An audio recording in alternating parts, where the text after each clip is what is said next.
Welcome back to our channel where we present updates and concealed tales about royal family. We are happy to offer the following news. Meghan Markle shocked as UK lawyers laugh off her plot to sue the crown. According to reports, Meghan, Duchess of Sussex, is considering legal options to oppose any attempt to abolish her royal title. According to various media outlets, the Duchess is concerned that Prince William, the current Prince of Wales, may revoke the Sussex peerage granted to her husband Prince Harry by Queen Elizabeth II. She has reportedly consulted with legal counsel about filing a lawsuit to prevent this.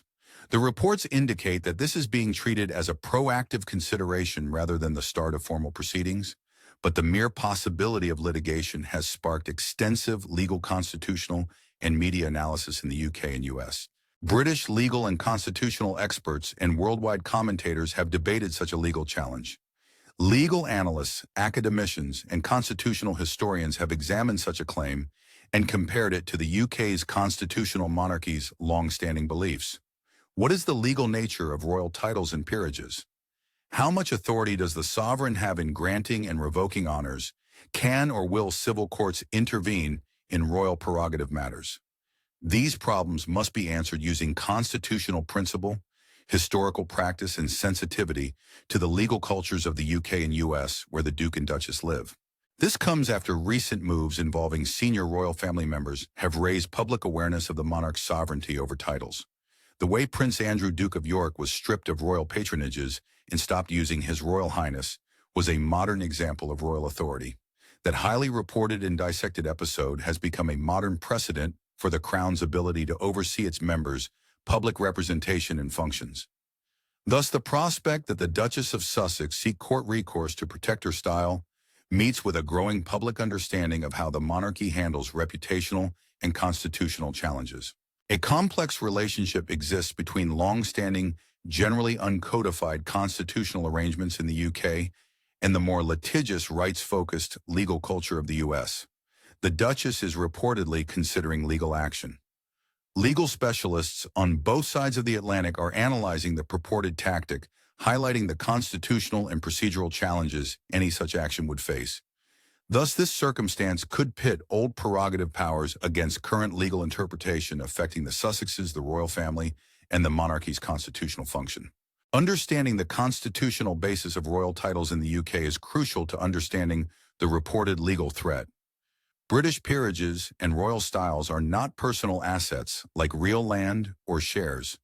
In constitutional language, the sovereign is called the fount of honor. This phrase refers to the monarch's exclusive authority to confer titles, decorations, and other marks of distinction. It is a core part of the royal prerogative, which includes powers and privileges historically reserved to the crown. When Prince Harry married Meghan Markle in 2018, Queen Elizabeth II gave him the dukedom of Sussex, Earl of Dumbarton, and Baron Kilkeel. This grant made him a peer, and Meghan Markle became Duchess of Sussex after marrying him. Meghan's title is a courtesy title, not a personal title, because she married the title holder. She received the style from her husband's ducal dignity, not the dukedom. Any legal argument to treat her styling as an autonomous right is greatly affected by that dependency. Letters patent establish peerages and outline their terms. The sovereign publishes this instrument to grant and condition a title. Dukedoms, earldoms, and other noble honors have been established by letters patent for centuries. The sovereign has historically been able to regulate, limit, or alter the exercise of honors, and Parliament has intervened in some cases, but the same constitutional law that empowers the sovereign to grant them also empowers him to revoke them. While rare now, peerage revocation shows Parliament's important role in various forms of removal and the Crown's administrative power to influence status. In the past, titles might be forfeited for treason or penalized by acts of Parliament. The Titles Deprivation Act 1917 offered a parliamentary avenue for depriving peers of titles who had wielded weapons against the Crown during the First World War. Thus, while the Crown's prerogative is important, Parliament and statutory law have also regulated honors. However, the constitutional framework that allows the sovereign to issue these honors also allows the Crown to amend honors administratively or internally without Parliament. Constitutional experts say this part of sovereign power is rarely reviewed by the UK courts. Royal prerogative matters such as the granting and revocation of honors and dignities have always been considered non-justiciable by courts. Due to separation of powers and the crown's unique constitutional status, compelling the monarch would raise significant problems concerning the judiciary's relationship to legal authority. Thus, a court would likely declare early on that it lacks power to compel a sovereign to retain a title for an individual against the crown's wishes. These constitutional ideas are accompanied by long-standing practices and styles for royal title presentation. Popular culture misunderstands how to style married royalty. According to British royal protocol, royals like Prince William and Prince George use their title before their given name in formal usage, while spouses who acquire a title through marriage use their given name followed by the title. The proper formal title for Meghan is Meghan Duchess of Sussex rather than Duchess Meghan. This distinction reflects the rule-based nature of the honor system and the legal cultural context in which titles are conferred and exercised. Legal arguments hinge on subtle distinctions of status and entitlement. The reported legal argument in public commentary appears to be that the long-standing and very public use of the Duchess of Sussex styling in commercial, philanthropic, and media projects may have created a vested interest or proprietary right in the title. This argument is unlikely to hold under British constitutional law, observers note. No matter how frequent or commercialized a royal honor does not become a private asset that can be defended as property or proprietary interest. According to the Constitution, the title is always held by the Crown and subject to its authority. The legal status of an honorific remains distinct from private property or intellectual property, even after extensive commerce or public branding. Considering the legal theories behind a challenge helps explain why commentators are skeptical of success. The claim could be framed as an assertion that revocation would violate domestic human rights frameworks, such as private life or property rights under the European Convention on Human Rights, as incorporated into UK law by the Human Rights Act 1998. On paper, such an approach might characterize commercial title use as a private matter or a property interest. In practice, courts have been cautious about extending convention protections to interfere with core prerogative decisions. The Human Rights Act exempts and defines sovereign and prerogative functions, making this route risky. A declaratory judgment or injunction claiming the Crown's action is irrational, unlawful, or procedurally unfair is another option. Again, doctrinal hurdles are high. In the landmark House of Lords decision in Council of Civil Service Unions, the Minister for the Civil Service, 1985, known as the GCHQ case, some prerogative powers are subject to judicial review, but it also listed the granting of honors as one of those beyond review. This precedent makes it unlikely that a court will accept a substantive challenge to the revocation of honors. Even if a judge does, the claimant must prove illegality or irrationality in the exercise of a prerogative power. The Crown's authority over royal status and representation is most evident in the recent Prince Andrew, Duke of York case. In early 2022, in response to sustained public controversy concerning his association with Jeffrey Epstein and the attendant legal and reputational challenges, Buckingham Palace announced that with the Queen's approval and agreement, the Duke of York's military affiliations and royal patronages have been returned to the Queen. The statement further noted that the Duke will continue not to undertake any public duties and is defending this case as a private citizen. Subsequently, it was made clear that he would no longer use the style His Royal Highness in any official capacity. Although his peerage as Duke of York was not formally removed by letters patent, the stripping of his patronages and the curtailing of his public styling illustrated how the monarch and the royal household can move swiftly and administratively to signal a significant diminution of an individual's public royal role.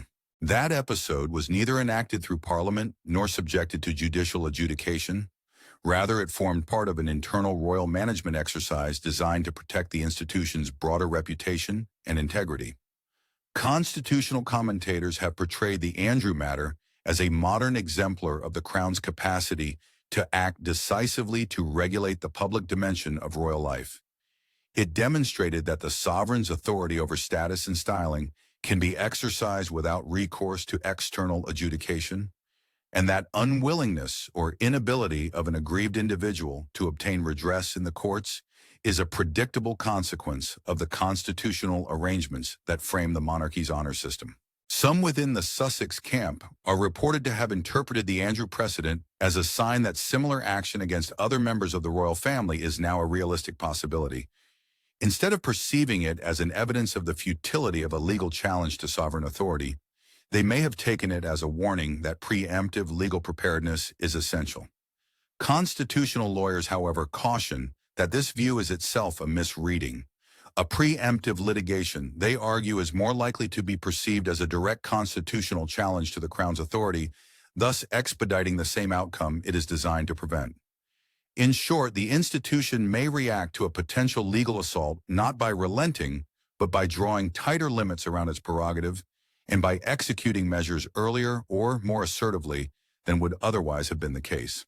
If the Duchess were to proceed with legal action, she would confront many fundamental legal theories that build tremendous barriers to any successful challenge. The first of these is the idea generally referred to as sovereign immunity. Essentially, this ancient idea states that the sovereign cannot be sued in their own courts without their agreement. The doctrine persists, albeit in modernized forms, because the courts derive their authority from the Crown, and suing the sovereign raises intractable constitutional questions about legal authority. Since the monarch cannot be sued in domestic courts without consent, any attempt to sue Prince William in a British court after he takes the throne would likely be dismissed.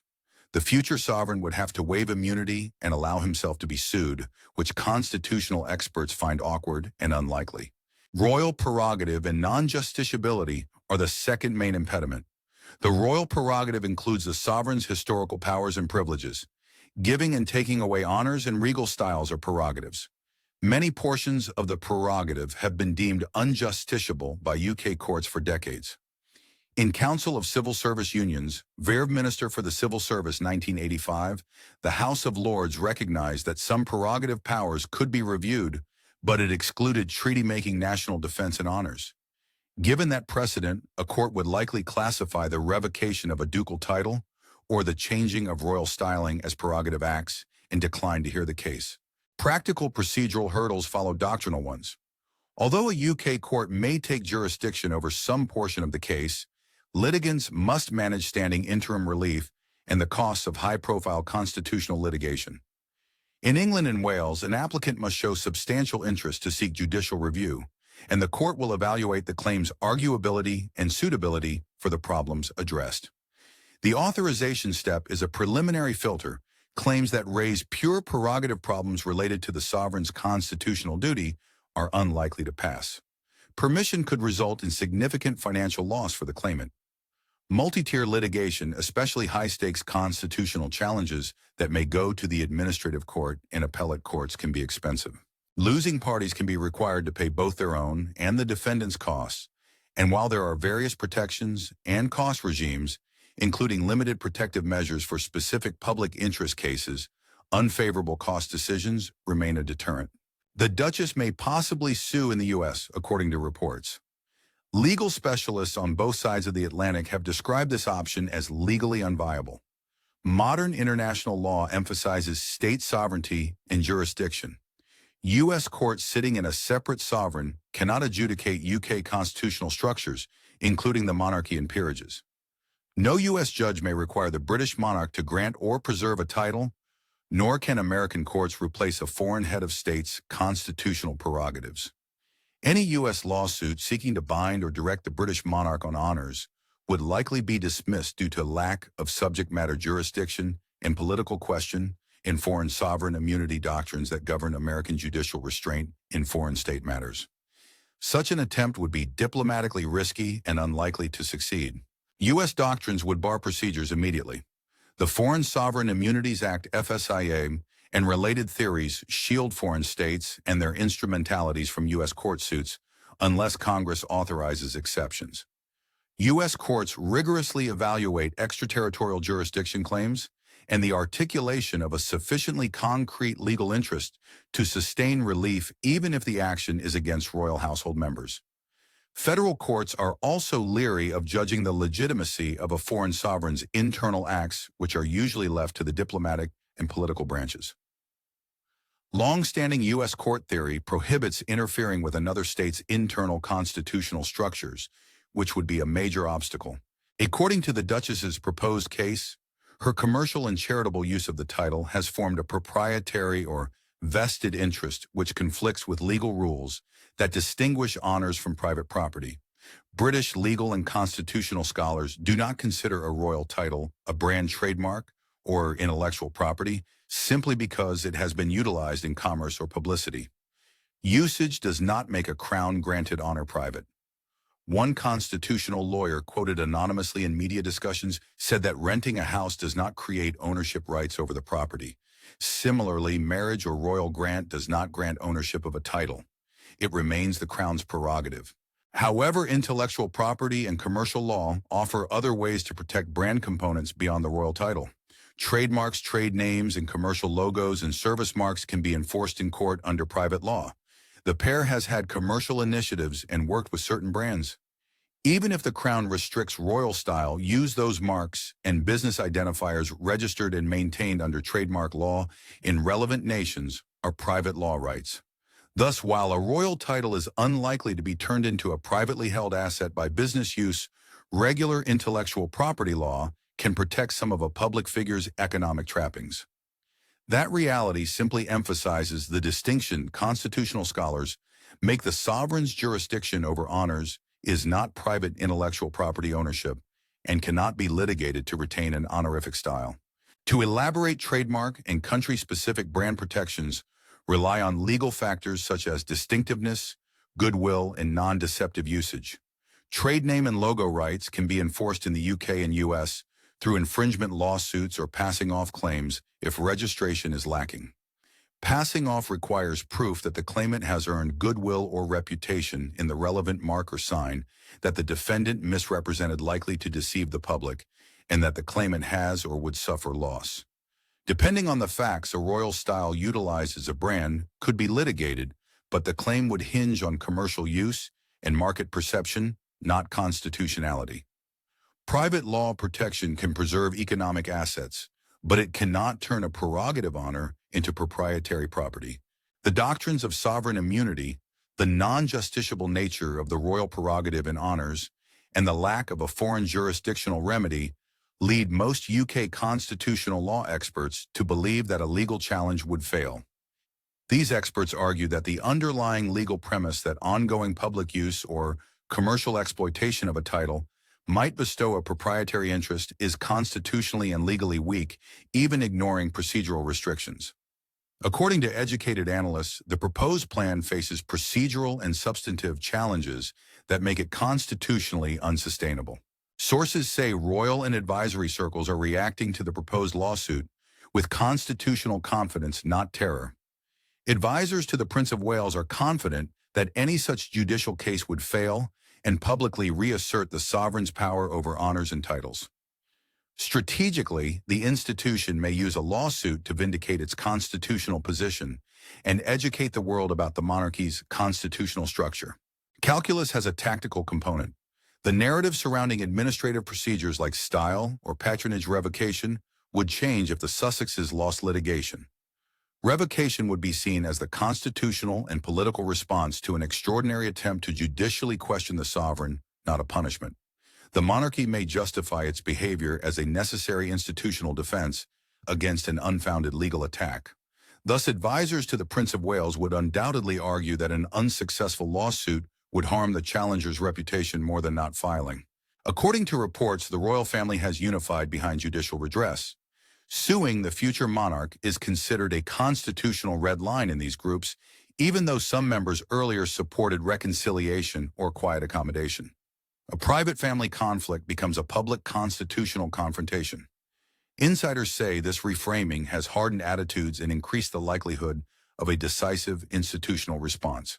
Beyond domestic constitutional and institutional concerns, such a legal tactic could affect citizenship, diplomacy, and professional reputation. Meghan Markle's behaviors are perceived as American and British as a U.S. citizen. The U.S. Constitution bars federal officials from assuming foreign titles without congressional authorization, reflecting a long-standing wariness of foreign titles and hereditary aristocracies.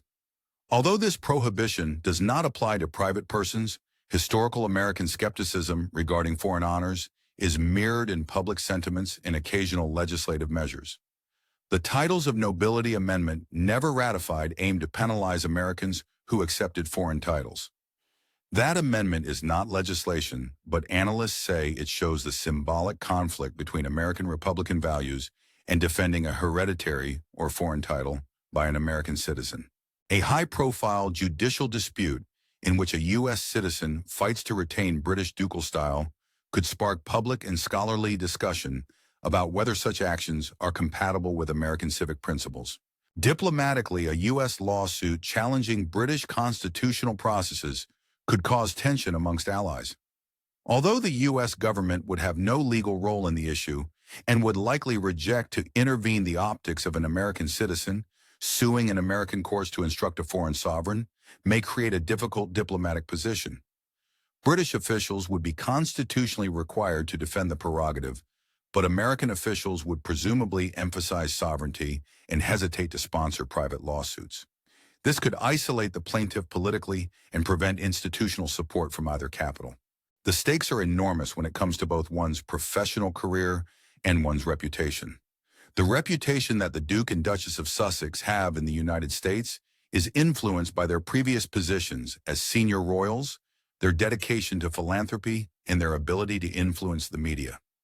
The reputation of the crown may be severely harmed if it were to lose a high-profile lawsuit. It is possible that the parties involved in the lawsuit committed an error that demonstrated a lack of understanding of constitutional facts rather than defending their rights and dignity.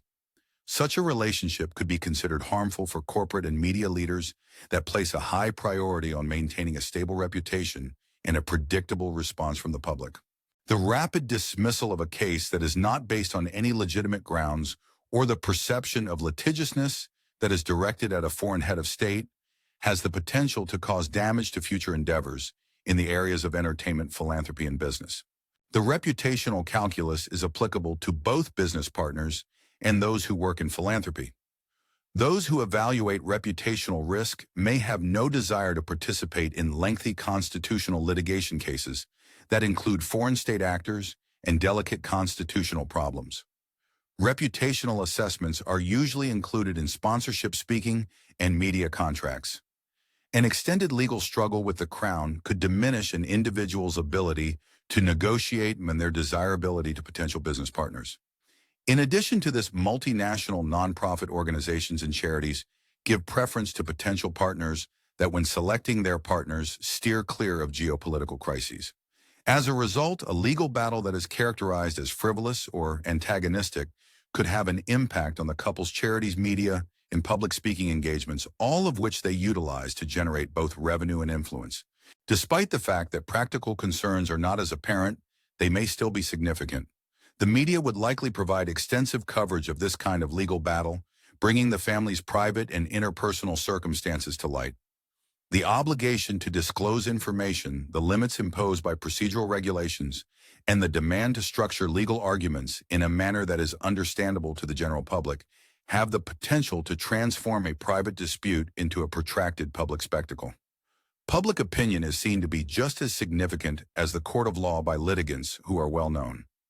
Over-reliance on a premise that is legally tenuous or a failure to acknowledge jurisdictional limitations may increase the amount of negative media coverage and make reputation management more difficult. The Duchess of Sussex and the monarchy are both at a crossroads in terms of the Constitution and public relations as a result of the rumors that she is searching for legal alternatives in order to safeguard her title. It appears that the proposed legal strategy is in variance with the current practice and constitutional law of the United Kingdom.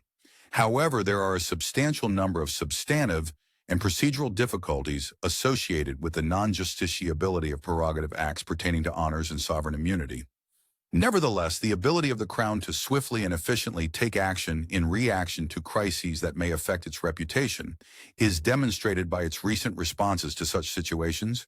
It is improbable that the diplomatic and jurisdictional obstacles that are inherent in transnational litigation will be resolved.